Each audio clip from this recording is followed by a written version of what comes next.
Hi guys, it's Raven. And Sunshine. And we're back today with another video. Would you like to show them the time and the date? Yes.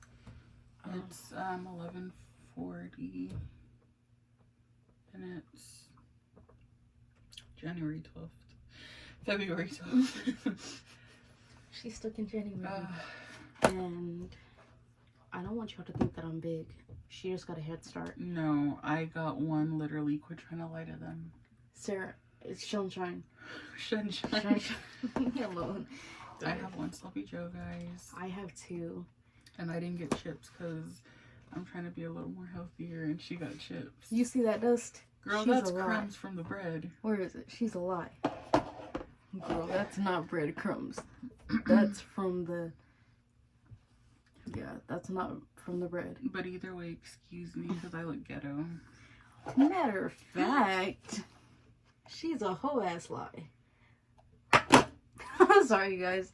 No, guys, honestly, And then I just have water. She's drinking soda. I didn't get a soda. I'm not gonna let her lie to y'all. And yes, she did. I'm just finally drinking my Dr. Pepper because she drank hers yesterday. Last night I went to the hospital with my mom because she had surgery, and it went successful. It's fine, thank you. I spent the night with her, so I didn't drink my soda. But yeah, guys, everything's been good. I woke up this morning like before 7, so like I'm exhausted. Why did you wake up so early? Because the nurse went in there and she like they brought my mom breakfast and stuff. Oh yeah, okay. And then my mom like needed my help, which isn't a problem. She needed my help, and so I just stayed up at that point. But you slept comfortable? Dude, I wanted to jack that bed. I wanted to throw it out the window and What floor were you on? the second floor. Excuse me. But okay. Okay. Would you like me to get started with the case? Yes. So Okay. I can eat. So the case that I'm going to be talking about today, guys, I'm reading it off Wikipedia. Most of the times when I do read cases, that's where I get them from. So if there's anything that's incorrect on here, just please let me know in the comments if you've already heard of the story. And I just want to give you guys trigger warnings before I do any coverage on any crimes. There's going to either be talks of like murder, of course, and then talks of either SA or other things that might be triggering. So I just want to give you guys that little warning, and I need to figure out how to start doing where we put the timestamps of everything, so that way if you guys are triggered and you don't want to watch this part of the video but you do want to watch the rest, you can just skip. I know what you mean. But yeah, I'm sorry, before she gets started, guys, our last video that we posted actually today, it doesn't have our intro and our outro because we're having technical difficulties. I didn't mean to do that. We're having technical difficulties, guys. I deleted everything off of this phone that I possibly could, and it's still saying that we don't have enough space to export it, so forgive us if they're not edited until we can figure that out. But yeah, I just wanted to let y'all guys know that. Sorry. okay. So yeah, like I said, I got this off of Wikipedia, and it's not that long. It just gives you kind of a little bit of everything. So if there's details that I've missed or that I don't mention, just let me know. I also did look it up on YouTube, but it was just a lot of different videos and stuff, so I just decided to come on Wikipedia. So the case that we're going to be talking about today is the case of Anita Lynch, and it says she was born in Sydney on November 2nd, 1959 to Gary Bernard Lynch, a graphic artist with the Royal Australian Air Force, and Grace Peggy Lynch, who was a nurse. It says as a teenager, Anita participated in beauty pageants, including winning the Miss Western Suburbs pageant in November 1979 and had a promising career as a model. However, she decided instead of modeling, she would follow in her mother's footsteps, and she went into nursing. Anita met her future husband, John.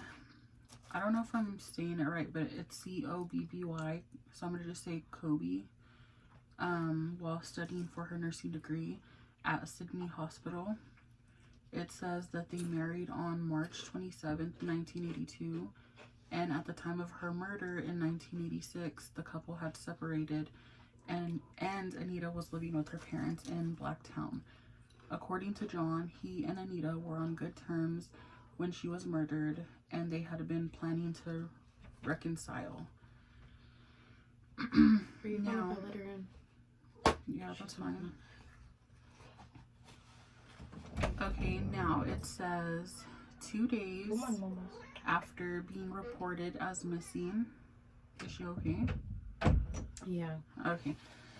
It says 2 days after being reported as missing by family, Cobby's body was discovered by a man in paddock of his farm in Prospect, NSW.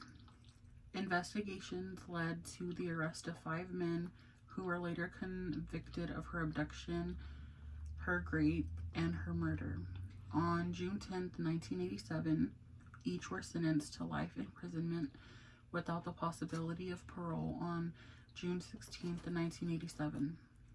Upon arriving to the location of her body, it was clear to authorities that Cobby had sustained a prolonged and vicious attack, with multiple sharp puncture wounds and cuts, as well as lacerations from being rolled in and dragged through barbed wire. She had obvious signs of being beaten, kicked, and struck, mainly from the bruising. Cuts and abrasions covering a large percentage of her body. Cobby's cause of death was ultimately a result of a slit throat, an act which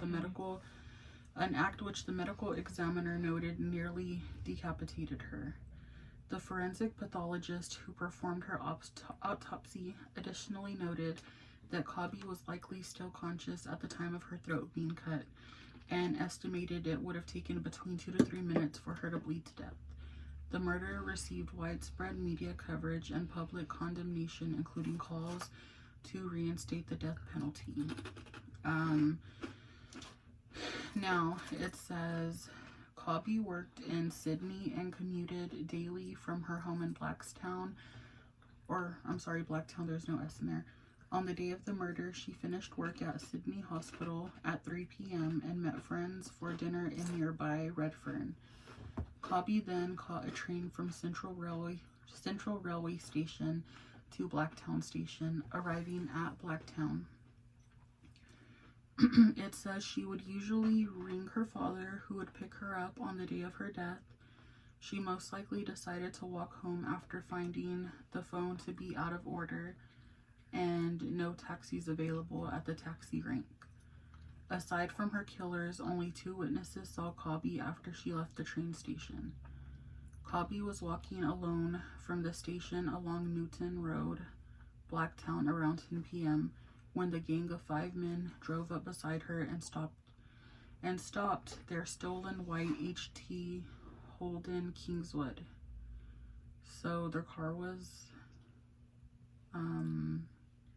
stolen, I guess that's what that means.